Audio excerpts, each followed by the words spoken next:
Here we go. Good morning, everybody. Can I welcome you to this meeting of People and Health Scrutiny on the 22nd of September 25. I'm Councillor Tony Coombs, current chairman of this committee, and my vice chairman is Councillor James Somper. I'd also like to introduce by name the various officers and cabinet members attending this morning.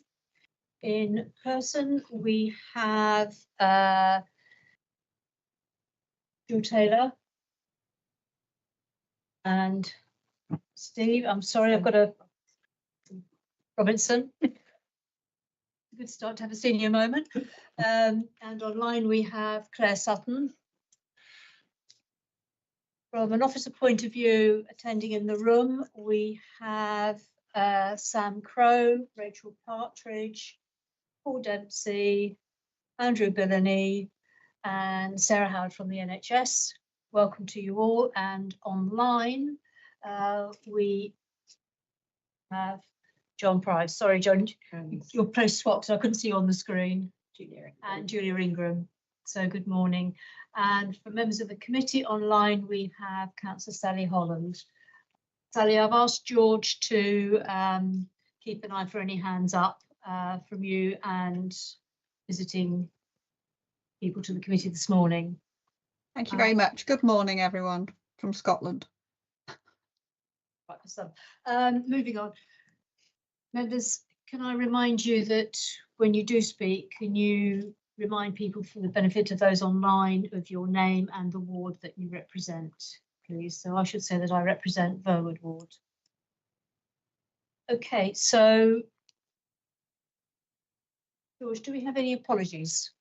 Yes, we have apologies from Councillor Bridget Bolwell, and I just note that Councillor Carol Woods and Councillor Robin Lake aren't here yet. Thank you. Can I check that everyone is picking up what I'm saying okay online? Yes, thank you. It's all clear. Fantastic. So before we move on, can I just check if there are any members of the committee that have a declaration of interest that they wish to make on any item on the agenda? No? If anything does become apparent, please indicate and we'll deal with it at that time. So item 3 on the agenda are the minutes of the meeting held on the 30th of July. Are you happy to accept them as a true record of that meeting? Agreed, yes. Okay, thank you. I'll sign them at the end of the meeting. So if I move on down the agenda, you'll be, I shouldn't say pleased to know, but we have no public participation, we have no questions from members, and we have no urgent items today. So that leaves us now to go straight on to the 2 substantive items on the agenda. And the first one are the arrangements for public health following disaggregation from BCP Council. And Sam and Rachel, I believe you're going to be taking us through this. Yes, thank you very much, Chair. So I'm Sam Crowe, I'm Director for Public Health and Prevention, which is the new directorate now established in Dorset Council. This paper provides the background about quite a complex piece of work, which was to disaggregate a shared public health service which had been functioning since 2013. So before local government reorganisation, the decision was taken that public health services would be better provided in a partnership. The partnership at the time served Dorset County Council, Borough of Poole, Bournemouth Borough Council. At that time, 2 public health teams came together from 2 primary care trust teams. So public health at that time was part of the National Health Service. So not only was there a change into local government from public health services, but there was also the creation of a shared service. That shared service successfully transitioned through local government reorganisation. The decision was taken with members at the time to remain a shared service. And I think, if I'm being honest, probably local government reorganisation caught up with us after COVID, and BCP Council's members took a decision through their cabinet to pursue the establishment of a separate public health team for BCP Council under a separate Director of Public Health, And this paper really summarises the development of that programme. At the time, I was the Joint Director of Public Health. So perhaps if I talk to the elements of the work that I oversaw in that role up until March, when I became the interim chief executive, I'll then hand over to Rachel Partridge, who ably stepped up as acting director of public health and has overseen the first 6 months of that newly established Dorset Council Public Health and Prevention Service. So I won't talk in detail to the report because I'll take it as read, but perhaps if I just talk around what I think are some of the key issues.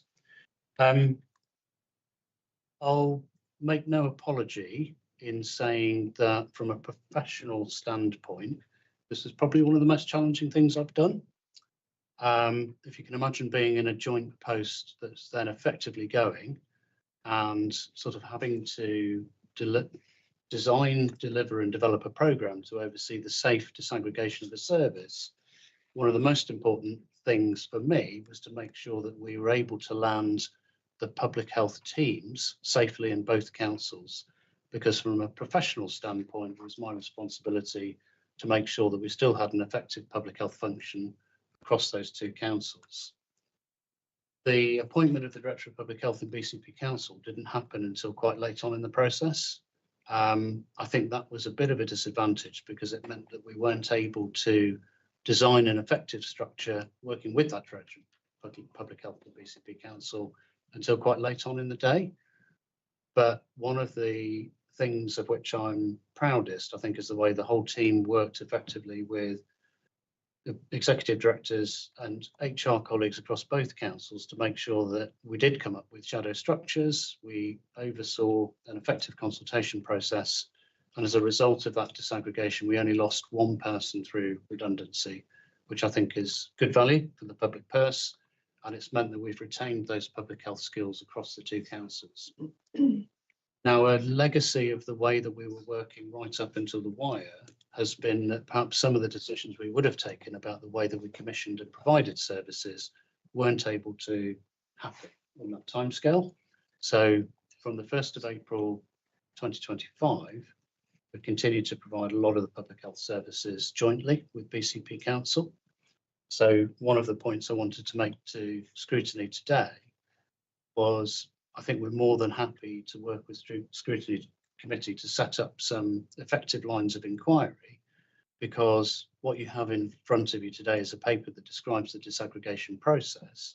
It doesn't necessarily say, so how effective is the public health function looking forwards? And that's the line that you need to follow as a committee, in my view, going forward over the next couple of years.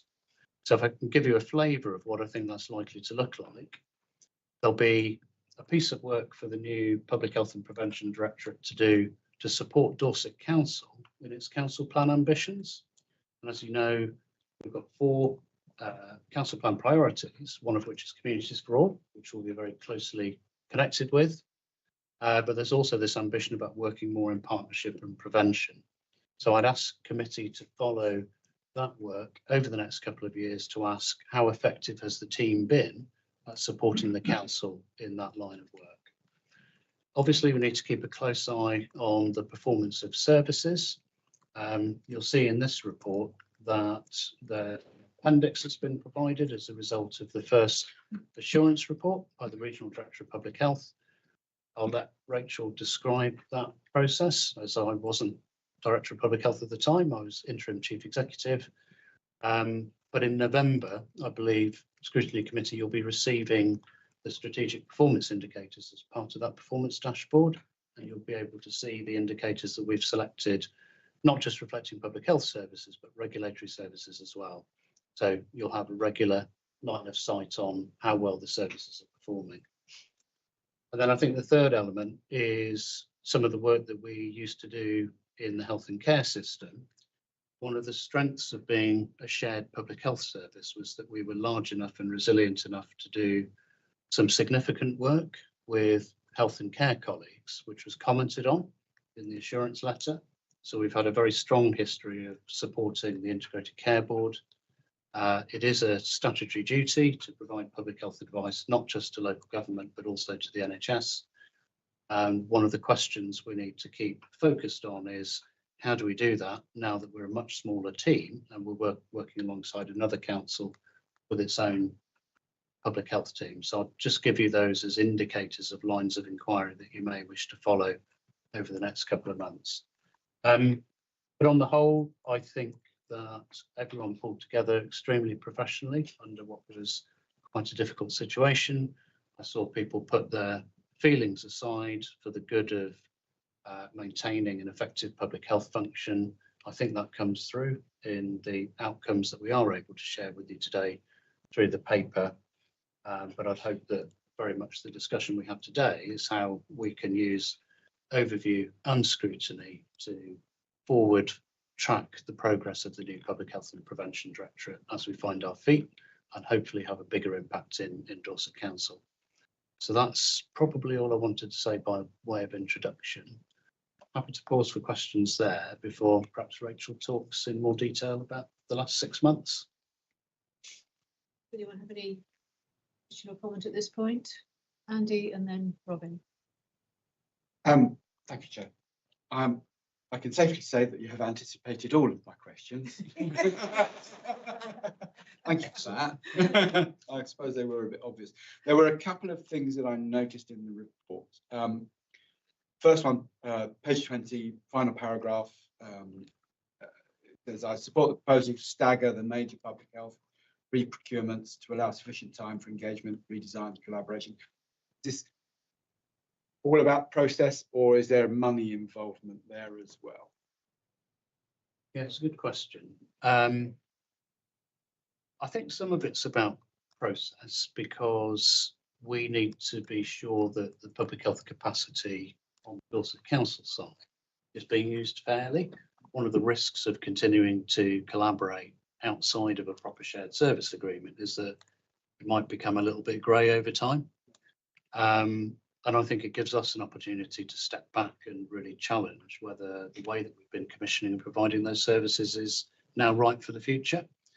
There are quite a few changes that are happening in the external environment, so we may well touch on some of the changes to the NHS and the clustering of the Integrated Care Board. One of the national directions of travel is to have a much bigger focus on what's called place, and place in this respect is Dorset Council.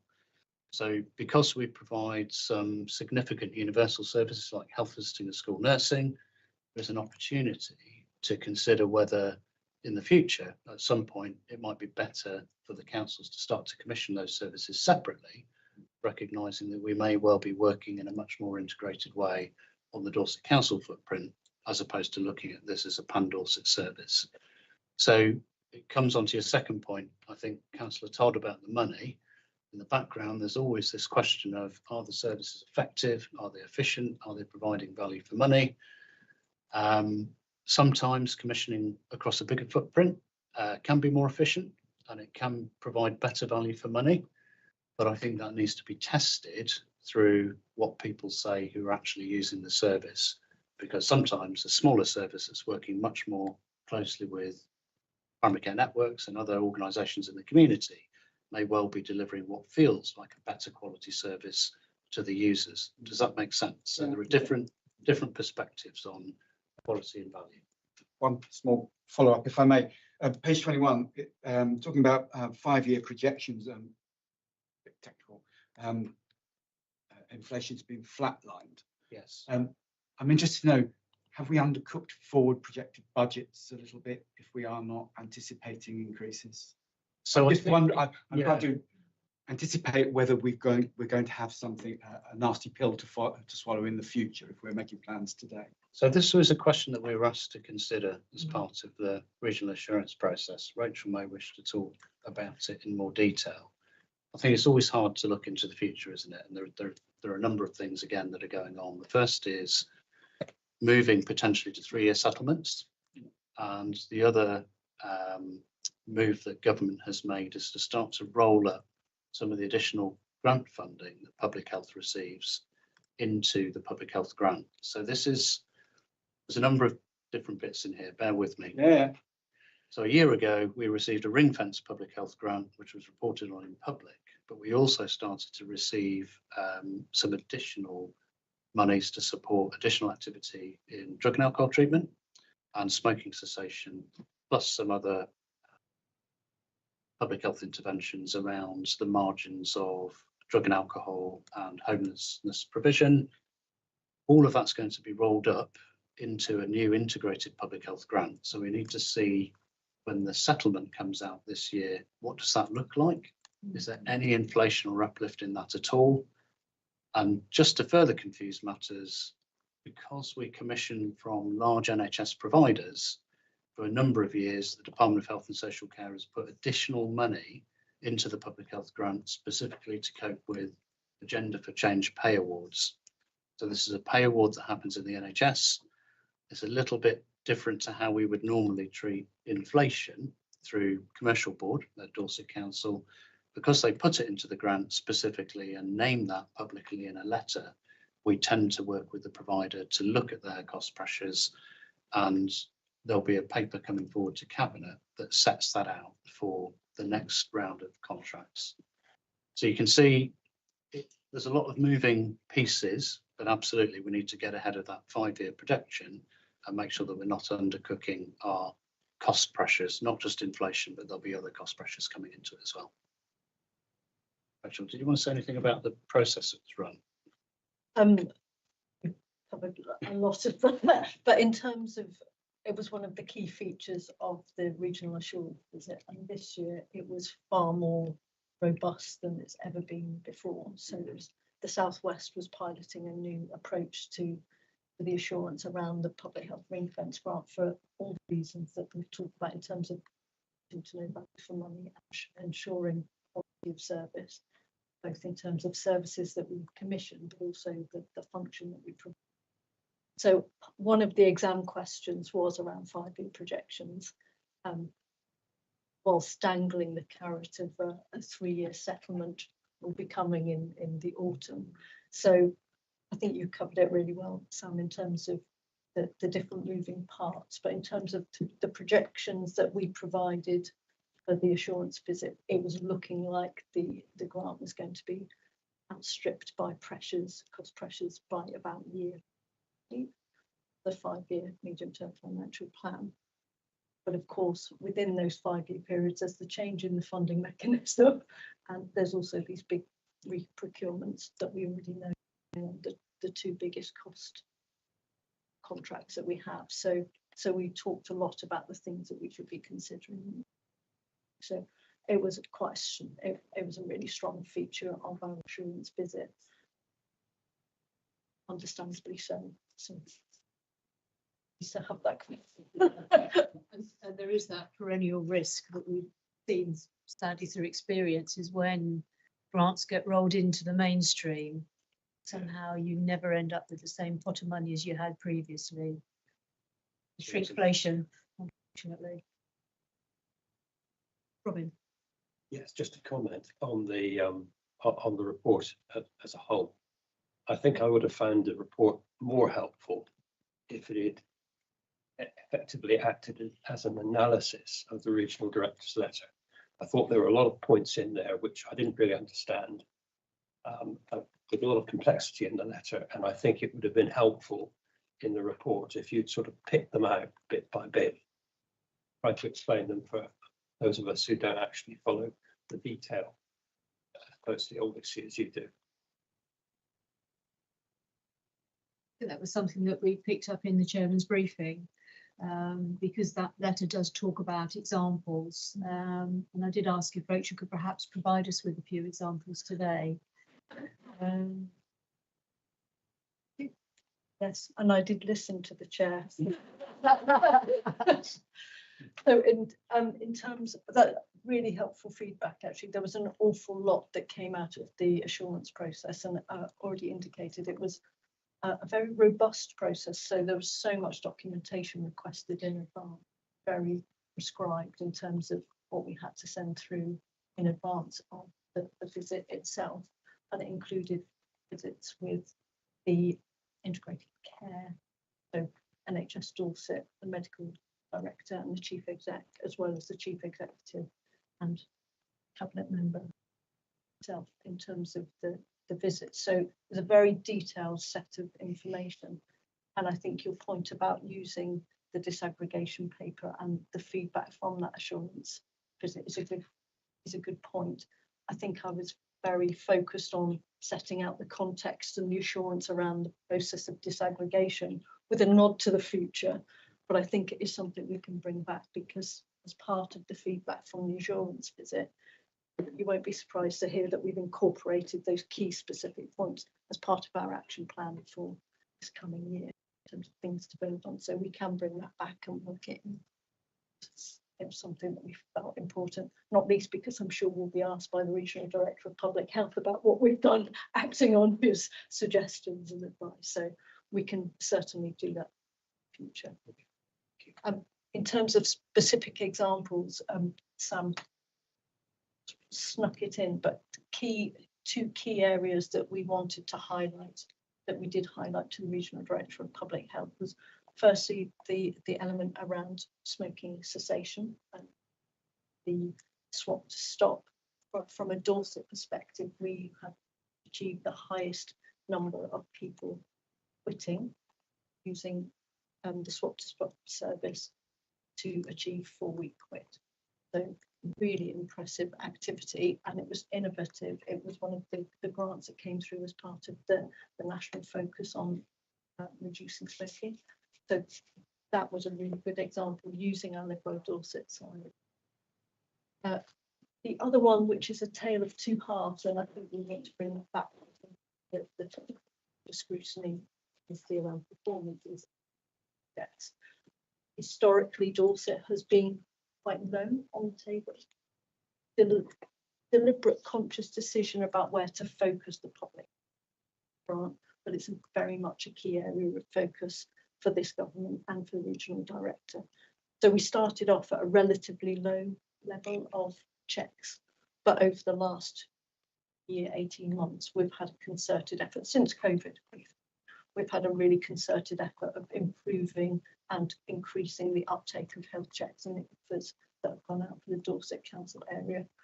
Really impressive increase in the number of checks offered, checks undertaken, and feedback from users has been really positive. So I feel like it's definitely a tale of improvement, but continued improvement will be needed.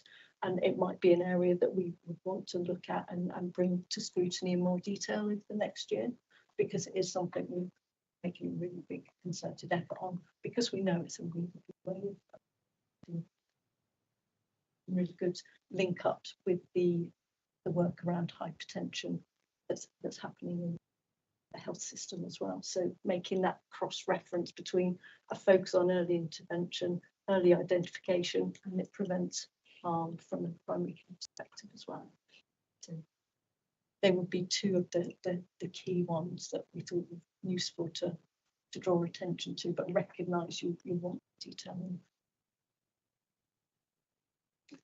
Yeah, I'm just wondering, listening to the requests for more information, we are planning a member webinar, and I just wondered whether that would be the right place to walk you through what we do now, what are we kind of particularly proud of, and where we see the challenges, because there are some challenges, and I think Rachel's just set out just a little flavour of where some of the potential work that we're excited about. So I think if committee's happy for that. Do you have any plans on the timing of that webinar? Yeah, good question. We're working with Democratic Services, so Hayley Caves, recognising there's quite a full programme of member webinars, so we're trying to time it into. I'm just thinking that obviously at our next meeting in November, where we look at the performance data, that will be the first time that we will see your performance data. And I'm just wondering whether we would be benefiting better to have the webinar in advance of that or after that. So I think that's perhaps a conversation we need to have outside of the committee to work out the best timing for that, because I know obviously the November meeting is already going to be a very busy meeting, and the meeting after that, the January meeting, is the budget meeting. So we're already looking at March before we can bring anything forward on the work that you're doing. So we've got time to plan, but we just need to have that full understanding, because I think obviously that makes sense. it's new for us. So to get the best for everybody, if we can sort of plan it logically so that it all flows nicely, it would be a great help. Anything else, Robin? No, that's fine. Thank you. I'll ask Chris next and then Carol, but can I remind you, members, please, you need to introduce yourselves and your ward, please. Chris. Yeah, Chris Kippax, Yepminster Ward. Just a detail. You mentioned the smoking cessation programme and said we're the highest numbers here. Is that in terms of is that absolute or is that proportionate to the population? I mean, what can you just qualify that for? You explain that. It's actual numbers and numbers of quitters. So Yeah. I think the proportion of the whole of the southwest, we completely overperformed. So the programme was asking for what we call validated quitters. So this is people who 4 weeks later say, yeah, I'm definitely not smoking. Performance across the 2 councils, because we still provide this service as a shared service, was in excess of 5,000 additional quitters. That figure is 84% of the total additional number across the whole of the southwest. So that puts it into perspective. They are way out in front, and partly that's a combination of work that was done alongside digital teams in Dorset Council to stand up a platform to sort of manage that transaction effectively, plus some really, really good communications and marketing using the Liberal Dorset service, and lots of community conversations. So sort of combination of 3 approaches has driven that volume. A lot of the other councils in the southwest are now working alongside the team to find out how they managed to achieve those figures. And of course, achieving that target is going to get harder and harder over the 5-year cycle, because we've achieved most of it in year 1. So I don't know where that's going to go, but it was great performance. Thank you. Can I ask, is that complete cessation or is that transferring to vaping? It's transferring to vaping, but usually the evidence shows that's still one of the most effective ways of getting people off tobacco altogether. The challenge is stopping vaping. So we're well aware of that. Carol. Carol Jones, Sturminster Newton. I've got 2 completely different separate things. I'll just start with initially, where do we stand on the uptake of childhood vaccinations, the early ones? That because I know that there is concern about children not having the MMR. Do you know where we stand on that? Have you looked at this in Health Protection Network recently?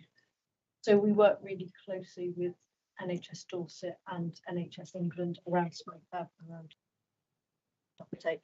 We don't commission the service itself, but clearly the commissioning of the 0 to 19 service in health visitors, and from a public health perspective, we are very much around this table in terms of focusing on those areas. From a Dorset perspective, we are not achieving the national standards, but that's across the board. We're outperforming Southwest and the England, but there's still more that we want to do in terms of a focus on making sure that we have children vaccinated, particularly MMR. Yeah. So would that come under your jurisdiction at all, or not then? Advertising and, promoting. We work together, but we don't commission the vaccination programs themselves, but clearly as a public health intervention, it's a really one. From an assurance perspective, we need to be, the Director of Public Health needs to be assured that plans are in place to make sure that there's protection, and it's a really key area of focus. In fact, several meetings last week with that absolute focus on increasing uptake. Dorset does perform better than Southwest and better than national average, but it's not as much as we want it to do, and from the public. Okay, thank you. And the other thing that I'm not really quite sure if this really sits in here, but I'm going to just throw it out here. A colleague of mine was at the Southwest Regional Health Conference, which was focusing on children and young people. And in the Minehead area, and I spoke to Paul Dempsey about this a little bit earlier, but in the Minehead area, the PCN is working with the local secondary schools to target school absences. And they're taking a health-based approach so that when a young person starts being absent from school, persistent absenteeism, the first intervention is actually by health. So a GP appointment is made to explore the medical reasons as to why a young person isn't attending school. But the results are really transformative. And out of 15 pupils that they've seen, over 7 of them are back now in full-time education, with 1 further child that's been placed into a special school. So they're really having a great result there. And I just wonder how we could look at that in Dorset with our NEETs, basically. Can we look at taking a health-based approach with school absenteeism to see, and just run a project, run a trial to see whether we ourselves could actually achieve something like that? And when I spoke to my colleague Paul over there earlier, he said he was going to speak to Claire Shields, who's over in Somerset, to see how that project is actually working, because I think it could be quite exciting. And if we can reduce our school absenteeism, I think it must be worth a shot. So I'm looking for a can do. Yes, how exciting is that approach? Have you heard enough to pick up on what we're talking about? Yeah, I spoke to Carol just before. It's not something I've heard of, but if it's in Minehead, which I think is in North Somerset, I know that Claire Shields is the DCS there, and we know each other, so I'll chat to her about it and find out more about that. Sarah. Yeah, thank you. Sarah Howard, Deputy Director of Place at NHS Dorset, ICB. I had sight of the question just a couple of days yes, ago. because I put it to the Health and Wellbeing Board as well. I'm going all out on this. I've got to tell you. Good for you. So I have reached out to our primary care colleagues, our PCN colleagues, to ask if anything like that is happening locally. Yeah. I'm not aware of anything, but we can certainly, hopefully I'll have a response from them by Wednesday. But I do think there's an opportunity here, and there a discussion starting around children and young people's multidisciplinary team meetings. Yeah. And I'm just thinking, if some of those children with complex needs that perhaps have been excluded from school could be part of those meetings, then that could be a much more proactive way of supporting that child through a multidisciplinary approach, as opposed to the GP just signing them off. Yes. Yes. So I think it's a really interesting question, and one that we should explore. How can we make sure we take this forward and it's not just kicked into the long grass? And I'm not suggesting it might be, but how can we follow this through and actually see if it's got legs? I'm happy to take a lead in terms of bringing the right people together to have a discussion. Can we keep in touch on that? Yeah. Yeah. Fab. Could possibly put something on the forward plan. Can actually bring for us to look at. Well, and maybe if it has legs, then something that could perhaps go through the overview process. I sent an email through to our social prescribing team at the GP surgery in Sturminster Newton, which covers quite a wide area, just to ask them whether they would be happy to work with the school, and if we could do a trial on youngsters not attending school there. If we could make that work, then spread it more widely. I'll wait for them to come back to me on that. That's a very good suggestion, Vice Chairman. Task and finish group. Would you like to lead one? Okay. Yeah, we can do that. So Okay. piece of work. Get George to Yeah. set it up. Who would you like on there with you? A couple of people? Yeah. I'm easy. Anybody that just feels passionate about getting young people back into school, that has a can-do attitude.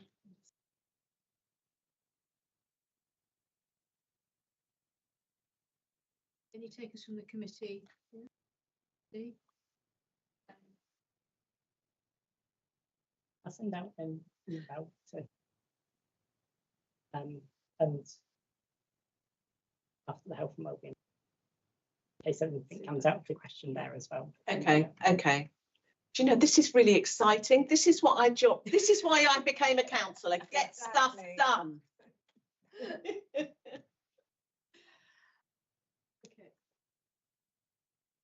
Indicate to speak. Okay.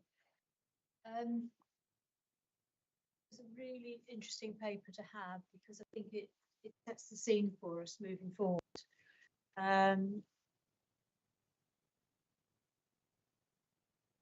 For how we've got the priorities, and so the next time that you come back to us, we will have much better understanding of where we're going, and then we can start to challenge.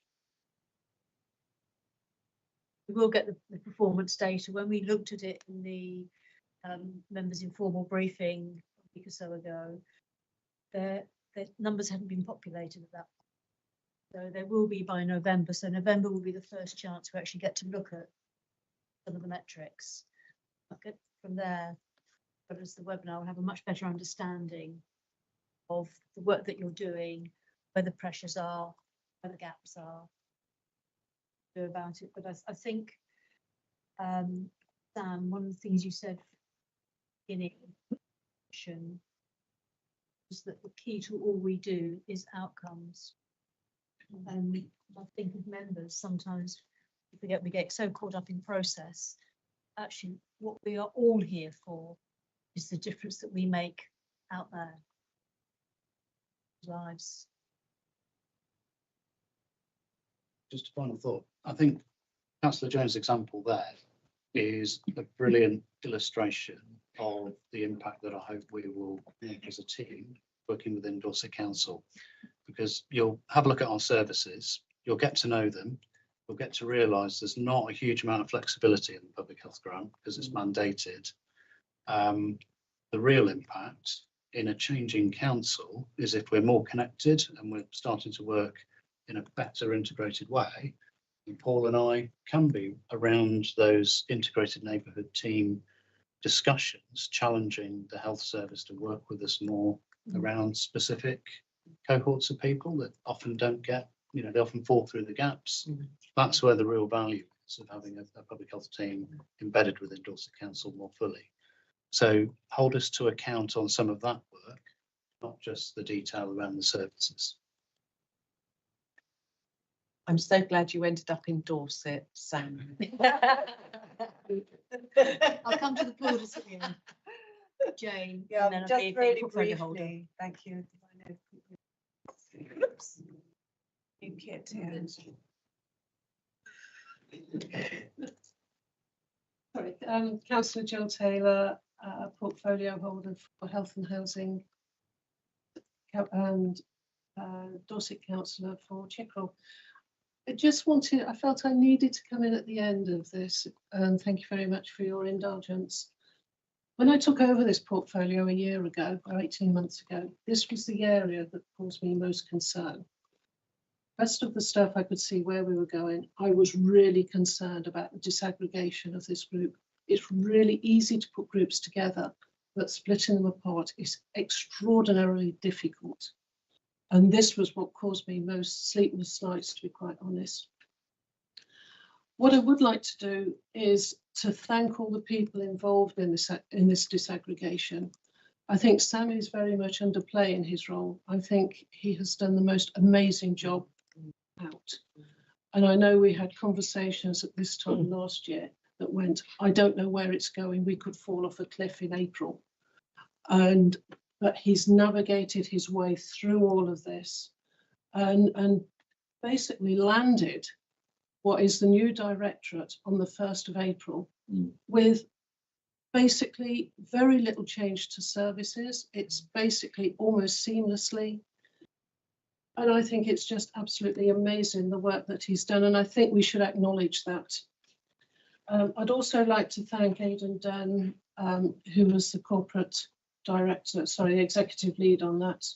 And also Rachel Partridge, Sam's deputy. And obviously all of the public health staff, because they were all up for it. And a lot of that was about the ethos from the top.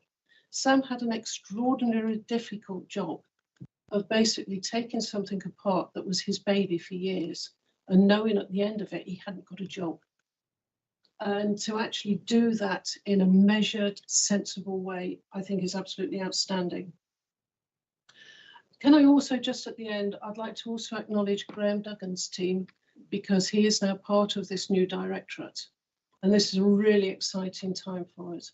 And to actually have put the whole directorate together and the desegregation for the 1st of April, I think is an absolutely astounding piece of work. Thank you. Thank you. You're stealing my thunder. Jane, you wanted to speak. Well, I'll echo those words. I always had every confidence that they would achieve what they needed to achieve.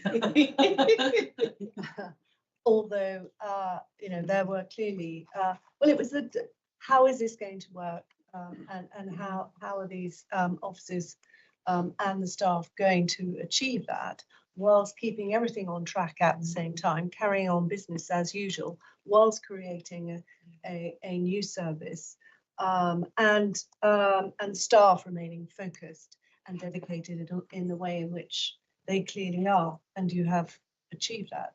And it appears to have been relatively seamless, although I'm sure there have been moments where it's been concerning for officers on how is that going to happen. And there have been some pragmatic decisions made around continuing of various shared services, which absolutely totally makes sense.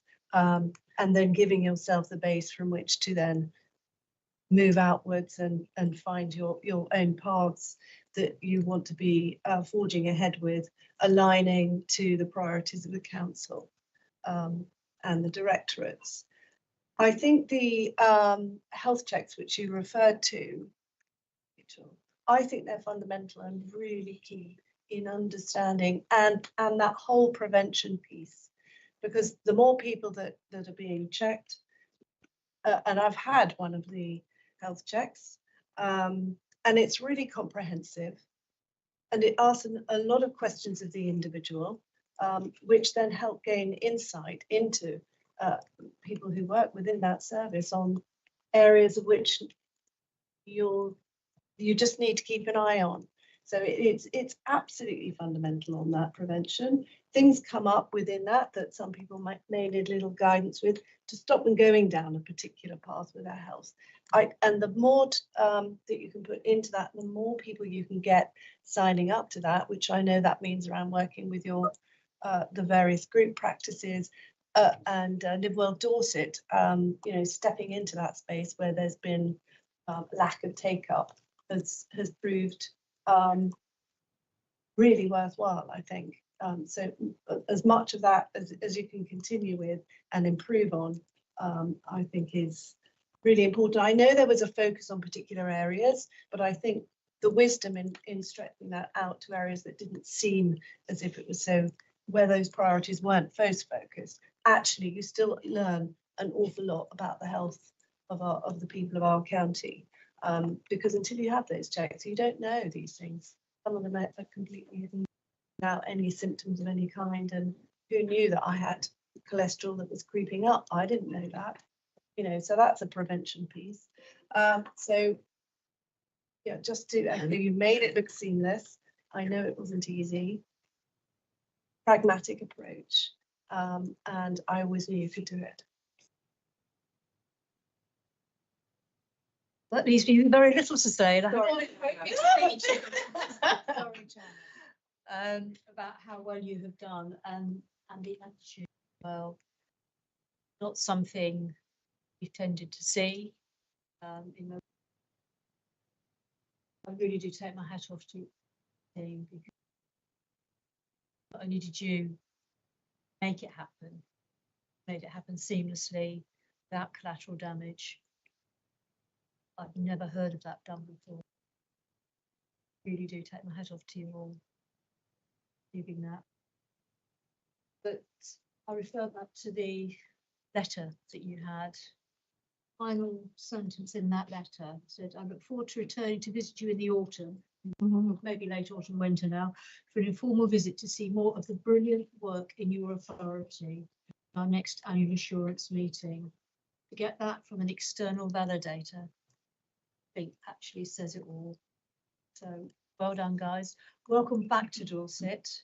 We look forward to a long and happy working relationship with you. Thank you for the paper this morning.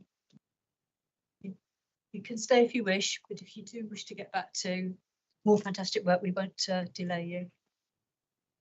I'm going to stay.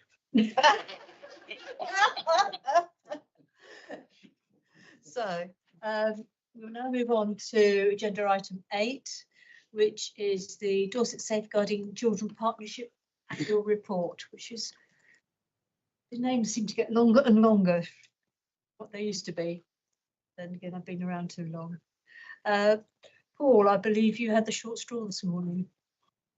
Yes, I wouldn't have put it like that. So, my pleasure. Yeah, so do you want me to just do a brief summary? Yeah, can So, you obviously just introduce yourself yeah, as well, so- please? Hi, everybody. My name is Paul Dempsey. I'm the Executive Director for Children's Services. And just going to give you a bit of a summary of the Dorset Safeguarding Children's Partnership Annual Report 24-25. So this is the first annual report since we disaggregated. This is another disaggregation since we disaggregated from the Pan Dorset Safeguarding Partnership. We were in an arrangement with BCP up until August 2024 and disaggregated at that time. It is a statutory requirement for us to present an annual report to Cabinet. This report's been to Cabinet and obviously now talking about it here at the Scrutiny Committee. It's been a good year, I think, a very busy year. We disaggregated from BCP because, as you know, we'd entered into a test and learn programme with the government called the Families First for Children Pathfinder, and it was leading the work on children's social care transformation. And so we were in a very different place from BCP in terms of their model and their arrangements and their safeguarding work. It makes sense to do lots of things differently, including disaggregating. One of the requirements for the new sort of model in the reform model was for Safeguarding Children's Partnership to move away from having an independent chair and to have a chair that is a senior leader from one of the statutory partners. So there are 3 statutory partners, that's Council, Health Service and the Police. And we had an independent chair across the Pan Dorset arrangement, and the model moving forward is that one of those 3 statutory partners has to chair, and you have to do away with independent chairs. So that was another significant reason for, while we're in the test and learn period, for stepping outside of that Pan Dorset arrangement. So we've done a year. The key individual leads for that partnership, the lead safeguarding partners, are the lead officers. So the Chief Executive, Catherine Howe, for us in the council, Patricia Miller for the Health Service, and Amanda Pearson for Police, and the delegated safeguarding partners, as they're called in the legislation, working together 2023, myself for the council, Executive Director, Mark Callaghan for the police, and Pam O'Shea for the Health Service. I'll just briefly go through some bits of the report. We give you some demographics at the top of the report. Is it relevant? It's helpful, I think, for you to be reminded of some of our demographics. We set out some data there that shows child poverty is at 23%. Social mobility is low. There are different places within Dorset where that poverty is. Chesil, as you probably know, Weymouth and Portsmouth, lots of poverty there, urban poverty, but we do know that there are pockets of rural poverty. Is it relevant to child protection and safeguarding? We never recalled, and there's not a button on our systems for recording poverty as a reason for children's involvement with us in terms of need or child protection risk. And politicians have argued about whether poverty contributes to that. I won't get into that as a professional, but certainly children's services sector professionals would say that poverty contributes to need and risk and the likelihood of children and families becoming involved with children's social care services. So that's relevant when you think about areas of poverty in Dorset. On the positive side, crime is low comparatively in Dorset, and the number and rate of our young people who get involved with the criminal justice system is relatively low as well.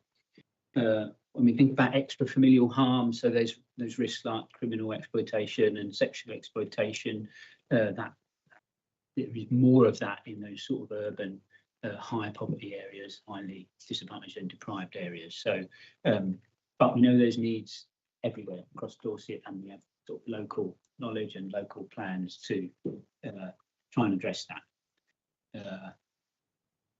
Talk about neglect and a neglect action plan, following some neglect sort of audit work in the report. And just to update you on that, we've revised our strategy for 25-27.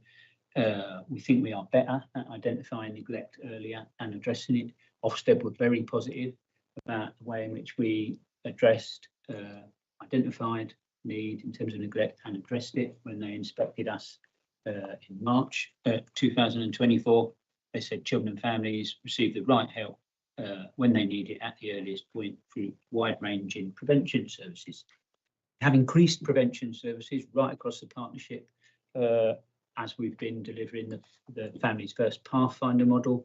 We've had fortunate enough to get additional funds through the DfE grant, and we've invested in additional capacity in terms of posts to support children and families. And you'll know that we've got our ongoing Family Hub programme. We'll have 11 family hubs when we finish the programme later this year. I think we've got about 7 or 8, these 8 open now, and they are serving children and families really well. So that is really good. We need to do more. We've got a multi-agency neglect toolkit at work, and our audit work says that we need to embed that more, and we work with staff to do that. There's there's a paragraph in the report about our birth to settled adulthood service, which is our children with disabilities and special educational needs. So that programme is developing week on week. We've identified new accommodation for children and young people. Housing and adult colleagues have identified a site for supported accommodation and additional flats for those young people. And we will be launching the NHS key worker service in November. So that's extra resources from the health service to invest in capacity to work with neurodiverse young people. There's a section on the ICB in the report.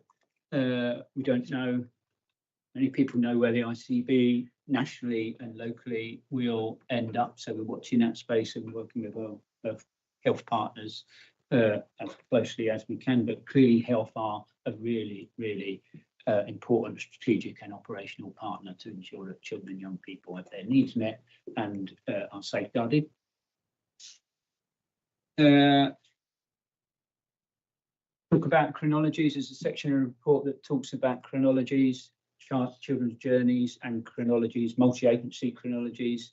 We know we've got more work to do on those. That's what the report indicates. We've still got more work to do on those. We are working as a partnership in a much more deeply integrated way as a result of the Pathfinder. So we have many more multi-agency decision-making meetings about children involved in child protection work. We have a child protection operational board, so they're functioning well. So we are much more deeply integrated, but don't have the mechanisms to routinely integrate single agency chronologies into a multi-agency chronology. And our next step is to seek to use artificial intelligence to help us get to that step where we can very easily and non-manually integrate different elements to make a multi-agency chronology. Lots of quality assurance activity, as you would expect for safeguarding function, safeguarding partnership, various quality assurance groups reporting up to the overarching safeguarding partnership. All improvement areas identified have action plans, and the action plans are monitored up, and drift and delay is escalated. We've got some current activity starting now on 0 to 2-year-olds. A lot of 0 to 2-year-olds coming into care over the last 6 months, so having a good look at that. And we're also doing some audit work over the next 2 months on extrafamilial risk and harm. We have recruited an independent scrutineer. So one of the other things that was a requirement of the new sort of social care reforms is that at the same time as moving from a independent chair to a non-independent chair, that we take on someone to act as an independent scrutineer. So there does, I know. So there does remain some kind of independent scrutiny. So we successfully recruited someone 2 weeks ago to act as an independent scrutineer for 20 days a year to be a critical friend to us in relation to how the partnership functions and how it works, and how we call each of us as partners to account, ensure that children are continually safeguarded. So we've got a really experienced professional who's experienced from the police service, and who's also an independent scrutineer for a London authority. So someone that presented really well and is already doing that somewhere else. And we've got a practice observation week in November, which is further sort of QA work. You will have seen the messages from young people. There was some concerning messages from the young people surveyed in association with the Pineapple Project in Chesil. Yes, very concerned at what they're saying.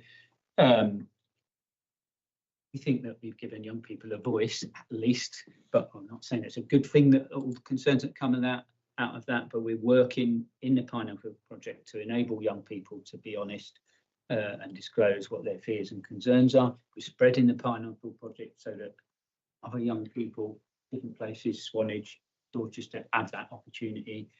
Pineapple Project is about community guardianship, so we want the community to be supporting young people in our communities. We want young people to know there are people in the community they can go to talk to, and as places of safety, and people they might want to talk to if they don't feel they can tell their parents about concerns or risks that they think are around for them. You'll have seen perhaps data about sexual exploitation, and that appeared like it was going up. Actually, our numbers of children reported as at risk of sexual exploitation are comparatively low, and so we've been trying really. It sounds counterintuitive to say it may be a good thing that those numbers have gone up. We don't think it represents an increase in the number of young people suffering sexual exploitation. We think that young people are reporting more now because we're enabling them to report. So we don't want those kind of things to be hidden. We don't want them to happen at all. Obviously, if they're there, we want to know about them so we can try and support them, help address them. CAMS transformation. Two key things about the CAMS transformation. One of them is that we are working at CAMS gateway staff coming into our social care front door. We think that will happen about February, I'm told by health colleagues. And thereafter, it's a sort of graduated approach to the transformation. But one of the other key things is about health staff moving into our locality family help services and becoming part of our family help teams under the Thrive model. And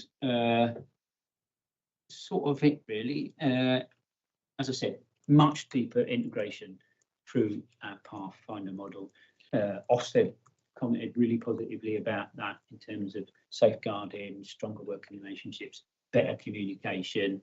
One of the drivers for the social care reforms, you will have heard previous serious case reviews over the years, nearly always they say multi-agency communication was poor, and if it wasn't so poor, this might not have happened, etc., etc. And that was a key driver for better multi-agency working. So we are running a model now that has resulted in better, closer, deeper, multi-agency working, more shared ownership of child protection work, more shared identification of areas for improvement and themes to develop. Really difficult to measure impact because we'd like to say every child's safe, but that's not something you can say as an impact measure very scientifically. In terms of working relationships and knowledge sharing, that model is really helping us.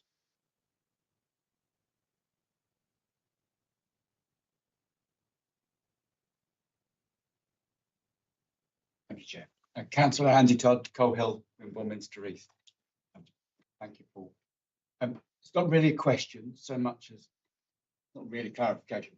I'm just aware this is a public forum, other people see it, and we see reports all the time, and words can sometimes lose their impact because we see them so often. On page 35, third paragraph down, Children's Society estimates that approximately 23% of Dorset children are living in poverty, with up to 45% in some rural wards. This is data from 2021. Poverty is an emotive word, but if you do not have direct experience of it, you can sometimes actually lose what that means. Could you put a bit of flavour on it for us so that we can visualise what that means to a child who is living in poverty? Poor housing conditions, damp, potentially, crumbling walls, frequent moves because of perhaps eviction because people haven't paid the rent, instability in their education, perhaps not going to school, poor diet. Poor diet means teeth might be impacted, children who don't have friends because they smell, because they're not got clean clothes and they don't wash, parental stress, meaning that parental stress contributing to parents potentially having mental health problems or turning to other sources of comfort like misusing drugs, domestic abuse. It's not I'm not saying poverty is an excuse for those things, but there is an association. So that, I don't know if you want, that's a bit of a picture. I mean, this is for the public. This is what we are attempting to help with and to mitigate. Yes. So that's a directive. That was all I wanted to do, was just to re-emphasise. Yeah, I mean, I don't think we're out of the cost of living crisis yet. Are we? We're not. We're not. Good. Yeah, that's what I thought. We can't turn that around as a council and a children's services. But things like our support out in communities, like our family hub, I think Councillor Jones, the hub that you're involved in, is a good example. I visited, and the food kind of arrangement there, I can certainly see families coming in benefiting from cost-effective, well, cheaper food basically, and support from professionals to help them with their children. So we are doing things like that to build support networks around people, but we can't solve all those problems as a children's service in a council. Thank you. Chris. Thank you, Chair. Chris Kippax, Yetminster Ward. Pleased that a colleague mentioned the poverty, the issue of poverty. I think it's huge, and I think its impact is really very deep, far-ranging on the families and children affected. So I'll just make that comment. I want to go on and talk to you particularly about comments or something. Comments in the report on page 17 of the report, where you've touched on it, Paul. Experiences of harm were widespread and deeply troubling. This is in reference to the Pineapple Project. A significant number of young people reported being followed, and numbers are given, sexually assaulted, approached by people in cars. I mean, these are, despite the relatively proportionately low numbers that I think you're referring to, they're still big numbers overall. And at the end of that particular paragraph, page 17, it says, these findings demand a holistic safeguarding response that recognises the full continuum of harm. Well, obviously, figures refer to a continuum of harm, but I'm interested in knowing about what the holistic safeguarding response actually represents, without going over things that you just pick out. Well, I guess it's not a problem that, again, only the Children's Services can deal with, or only the council can deal with, and colleagues might want to chip in here, but the Community Safety Partnership is a key forum for addressing some of those things. So I think some of the young people were talking about safe communities in terms of street lighting, making it a safer place. Impact of domestic abuse is something that Community Safety Partnership, drugs, all those kind of things are. We remember Children's Services are part of the partnership, as our colleagues across the council and our partners. Police work with us really closely.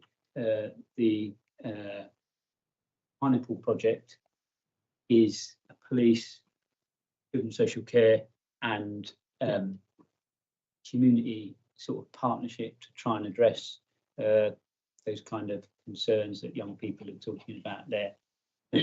Our family hubs are part of that, our children's social workers, our targeted youth workers. So we've increased our targeted youth workers from 8 to 22, working individually with young people on the streets, in schools, our work with schools and their safeguarding.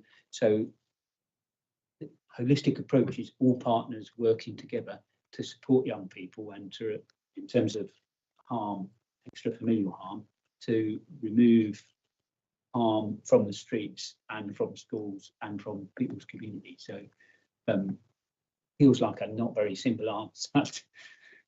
I don't think there are simple answers to these things. I'm just interested in, how we can,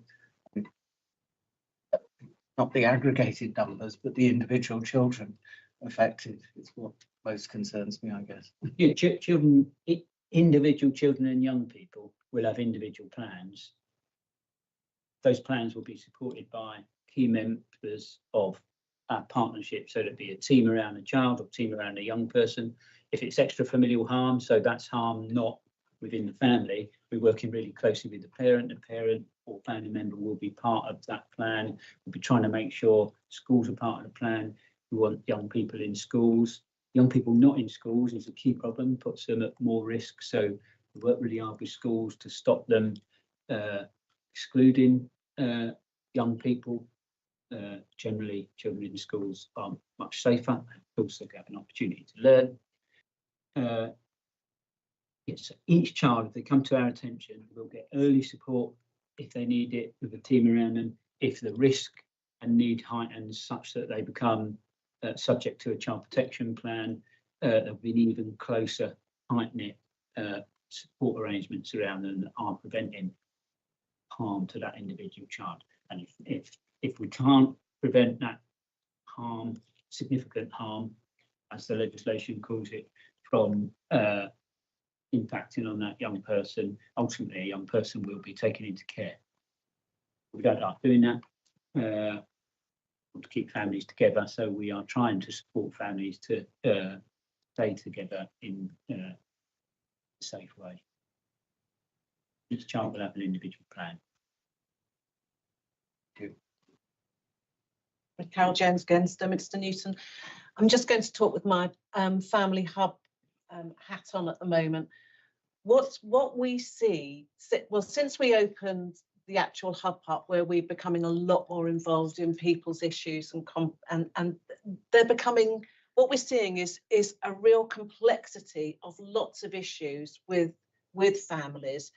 And what we found is that so one family, for example, you could have a child that's not attending school, you could have council tax in arrears, you could have alcohol, very poor diet, there could be bailiffs knocking on. There's a whole host of issues sometimes within one family unit.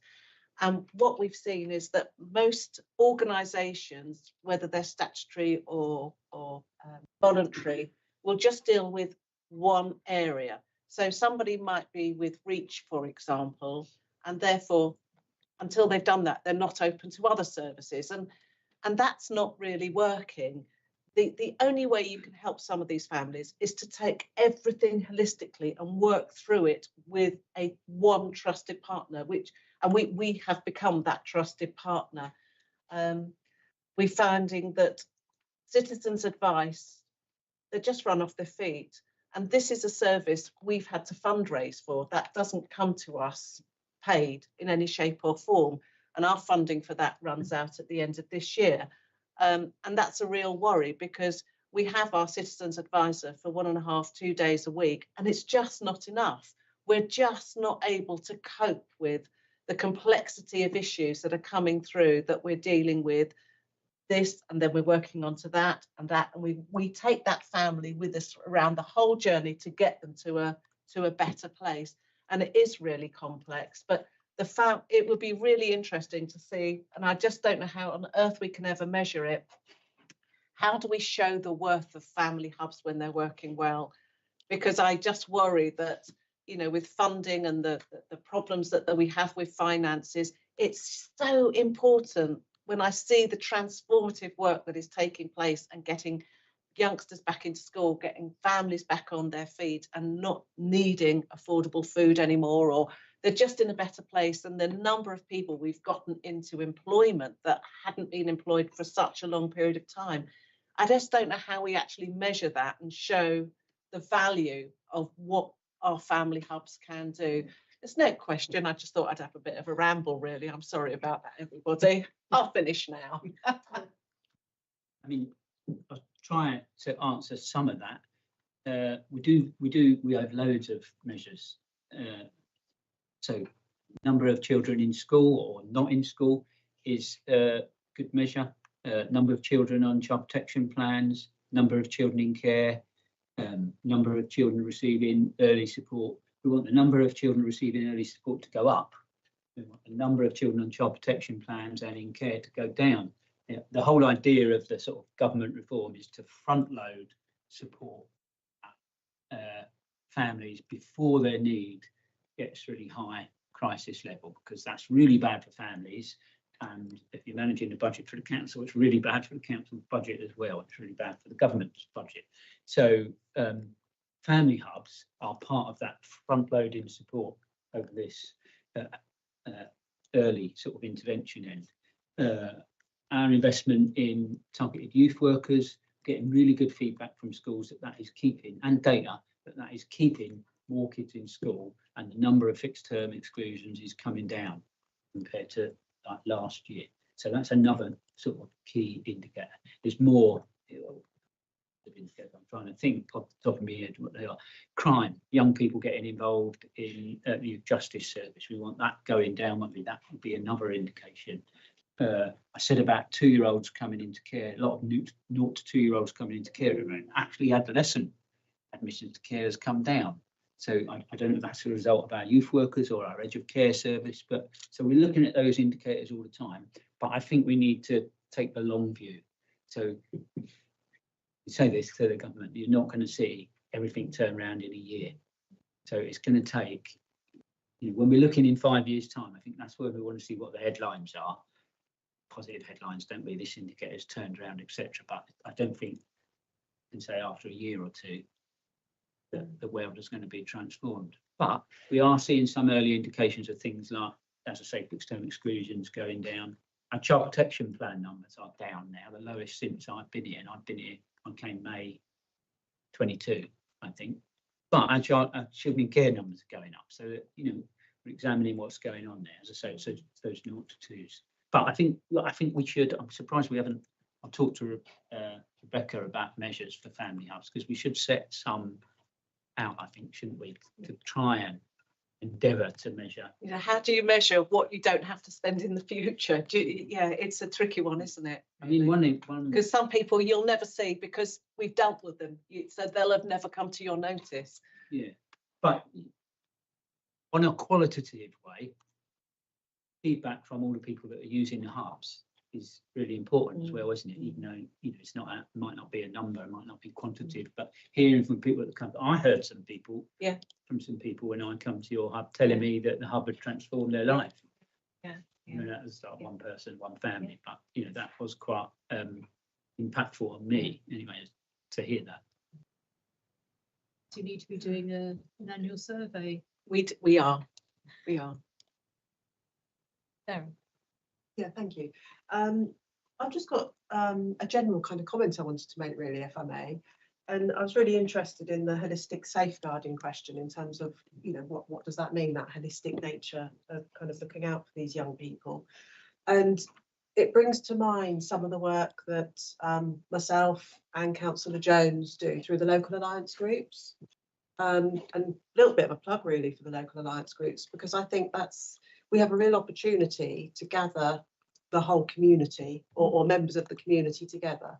So when I think about the work that we're doing on Portland within the local alliance group, we have a huge number of people coming together who are really interested in the needs of children and young people in that location, and discussions around safeguarding in the loosest sense. So, you know, how do we ensure that young people feel safe in their community, walking around after school or in the evening and that kind of thing?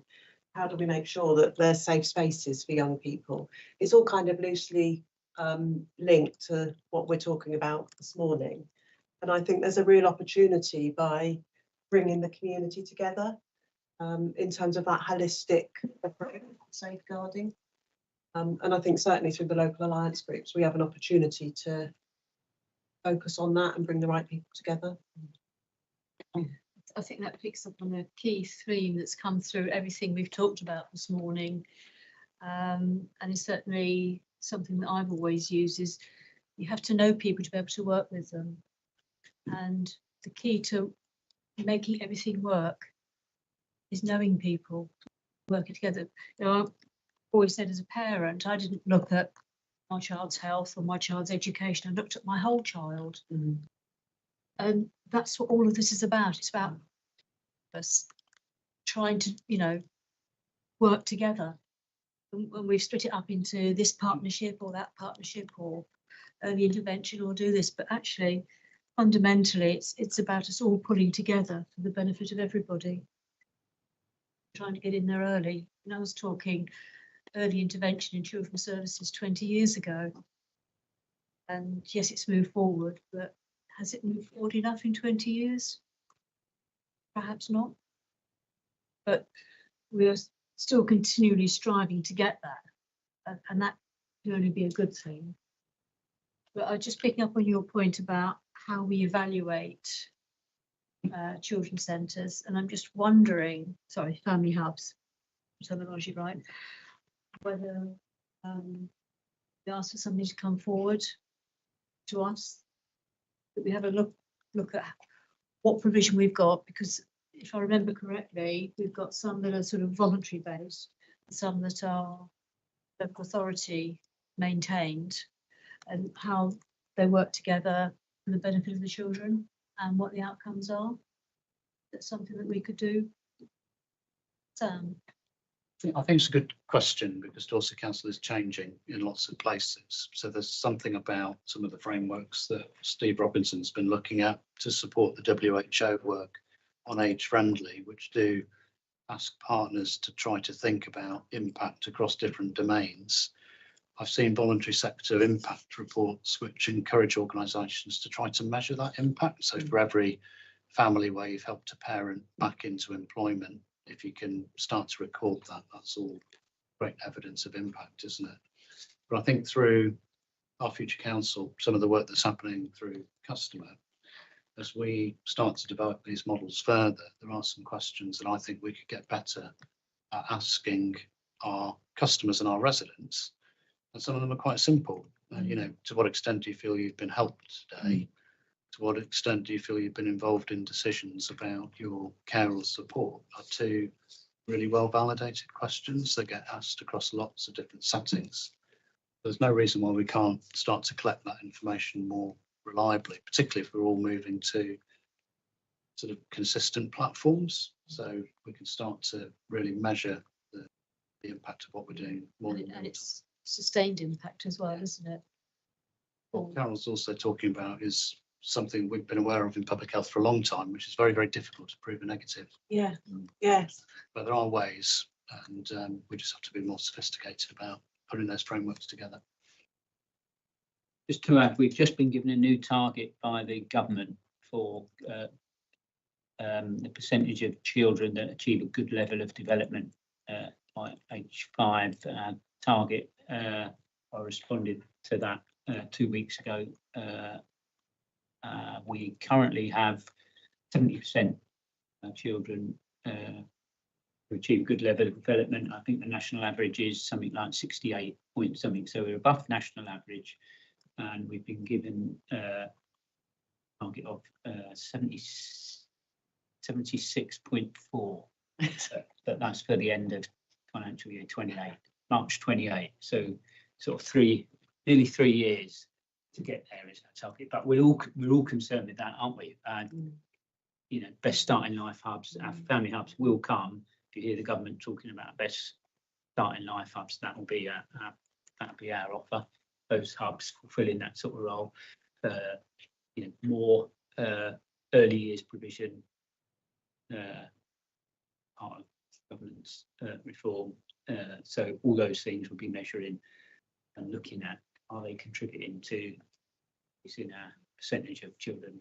It's always a challenge, isn't it? It's not just achieving those parameters that you've been set. It's recognising that if we're achieving that for 7 in 10 children, what about the 3 that we're failing? Absolutely, yeah. It's always, I know we'll never get to 100%. We would love to, but it's not just that. It's also, I hate the term postcode lottery, because we get, you know, you talked about the Pineapple Project several times. We hear how wonderful Sir Newton is, but I don't hear what's wonderful happening in my area that's dealing with some of these issues, because we don't have that provision. Yeah, you know, our local hub is Ferndown, which is a completely separate community. So there are lots of challenges around that, but I'd be very interested in hearing something. I think we all would come back as you start to land it more. Oh. Yes, thank you. Councillor Carlwood, Gillingham Ward. I'm just curious about the kind of more education landscape. Looking at the report, there's a bit about Ofsted reports for schools. They're not terrible, I don't think, but they're kind of below average by the looks of it. So how much is Dorset Council working with schools to improve that? And there's also the attainment piece, which looks more concerning to me because, for example, the Key Stage 2 number is 55%. It seems really low. And again, across the board, that seems to be below average. So what kind of work's going on with that? Yeah, thank you. Good question. We are a good bit below average on Key Stage 2 outcomes. It is an explicit target for improvement in the council plan. That one, Key Stage 2. We are also a little below average on Key Stage 4, although the gap isn't so big. This year's results were a bit better for us on Key Stage 2, so we closed the gap a bit. Our Key Stage 4 results this year, from what we can make out at the minute, we're still waiting to work that out across the board, but we think they're about the same as they were last year. We think actually nationally it's come down a bit, so we might have closed the gap a little bit, but that's not the point. We wanted those to go up, didn't we? So that is a challenge for us. We have an education board that meets regularly. It's chaired by Stephen Twigg, who you know used to be Education Minister in Tony Blair's government in the noughties, 2000s. And key partners are on that board, including partners from education settings. We have a strategy of improvement education strategy. And we have within the council, we have a school improvement team. So we have a school improvement team that is working with schools to improve standards, to improve attainment. We have education challenge leads in our service who are going out and, as it says, I think, challenging, supporting schools and challenging schools. We have specialist teachers. We have education psychologists. So we're doing all that we can to support schools. We're trying to raise aspiration. We're trying to learn from best practice. So we had an education conference in June and we had a couple of educationalists speaking about initiatives to raise attainment for disadvantaged groups. I can't remember their actual projects, what they were called now, and a number of schools have taken those projects on subsequent to hearing about it at the conference. So, you know, there's lots of work going on. We are trying to an inclusion strategy, so we want more of our children with additional needs educated locally, close to their families and close to their communities, rather than having to take a bus 2 hours a day to go to specialist provision. We think more of our young people could be educated locally, but it, you know, it's a real challenge. So we do know it's a challenge for us. We do know it's not good enough.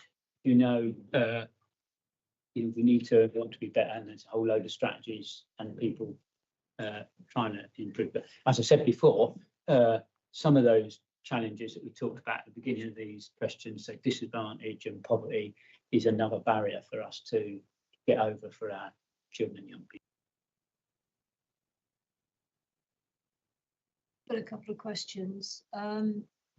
Right back at the beginning, you talked about the changes to the way the board is going to operate. And you said that we would no longer have an independent chair. I started to get a bit twitchy, Yes. but felt a lot calmer once you talked about the independent scrutineer. Obviously, we're looking back at last year's report. Yeah. If we look forward to next year's report, how will the work of that independent scrutineer reflect in the report? It's a good question. We might get them to write something in the report about their observations. Obviously, we talk to that person about what they feel is the best way. We might talk in the report about how we've been challenged and supported by the independent scrutineer. We might report on the independent scrutineer's impact. We might allow the independent scrutineer to write their own section about their impact, but we might want to say we think the impact of the independent scrutineer has been this and that, and etc. So they might make us change some practice. We will get them to do some pieces of work that are scrutinising particular pieces of work. They may want to comment on the way in which our partnership meetings are structured and work, and we might be reporting changes to the way that happens as a result of the independent scrutineer. Moving forward, Catherine Howe will chair. So was that chair, Matt Prosser was chairing before he left, and in the interim between Matt and Catherine Howe arriving, I've been chairing. So Catherine observed the meeting in September, and she'll be chairing from thereafter, and we'll have the independent scrutiny observing in that sort of support and challenge sort of capacity in those meetings, as well as doing work outside of the meetings. I think it would be very worthwhile if us as a committee offered an invitation to the independent scrutineer to come along to the presentation of next year's annual report. Yeah, I expect that person will come when we present to the committee.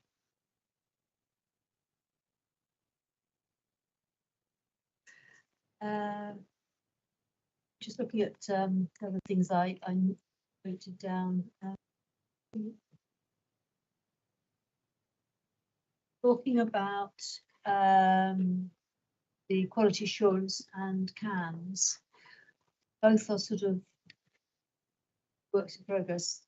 Certainly, I think because of the changes to CAMS, it would be worth having something to come back to us after a year of operation under the new arrangements, so that I can see how they've got on. And also similar to the QA process, see whether the stuff that they're implementing this year makes a difference, and we get to see those outcomes in next year's report. Yeah. Okay, I think that's enough from us. Claire, as portfolio holder, is there anything you would like to add from your personal perspective? Yeah, thank you, Tony. Not especially. I suppose I'll just pick up a couple of things. Obviously, you know, you were focusing quite a lot on early intervention, and you know, are we going far enough, fast enough? And I think that's always an entirely valid question. But we are ahead of the pack, you know, because of the work we've done under Pathfinder. And I was at Children's Services lead members thing in Warwickshire, and there was I was really quite surprised actually how a lot of my colleagues really aren't, their authorities aren't there at all. So obviously, you know, work to be done, but we're doing quite well on that score. I think your suggestion about the independent scrutineer coming to, you know, to this meeting next in 12 months' time is a really good idea. I scribbled down lots of other little bits and pieces, but they're just sort of comments really. So I think that they probably won't really edify the conversation, but I think that's a very valuable exercise. So thank you. Thank you very much. And Paul, can I thank you and all your team behind you? I know you were sort of reading from the front. I know you sort of ended up being having to sort of pilot in compared to the original arrangements, but we're very grateful to you for getting so well briefed. Thank you. If I move on to the next item on the agenda, and that's our forward work plan. Some of you may know that the CQC inspection has been announced for adult social services, and so they're coming to us in December. So in our November meeting, we will be having a focus on various adult services areas of work.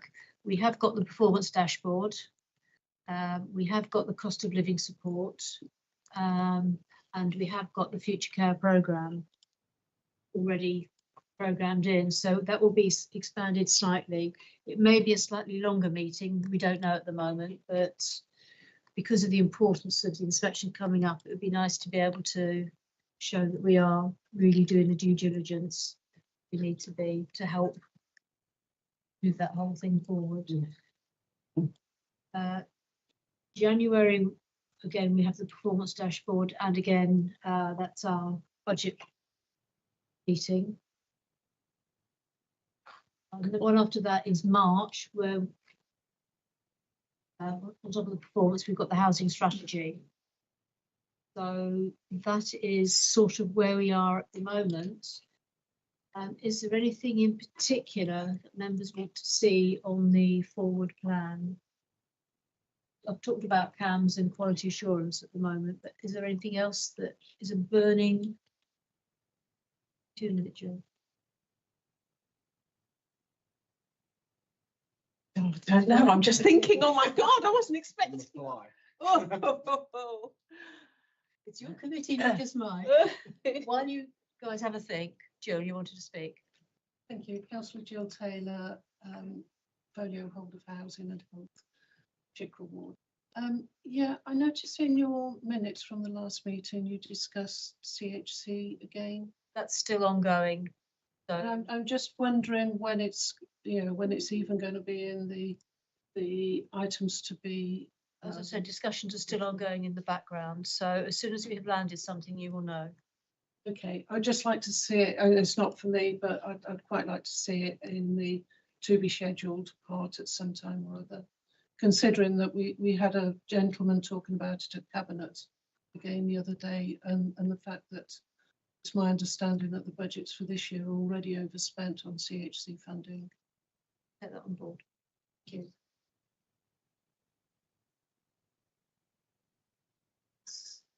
So, and if they can't right now. So at any time, members, if there is anything you want us to consider, as you've done previously, pop us an email. Okay. If there's anything that comes to Well, mind. something in there, I'll put it in writing. Yeah. Okay, you'll be pleased to know that we don't have any exempt business this morning either. So at 11:34, I think you've given our 2 substantive items a good going over. Thank you everybody for attending, both in person and online. Thank you.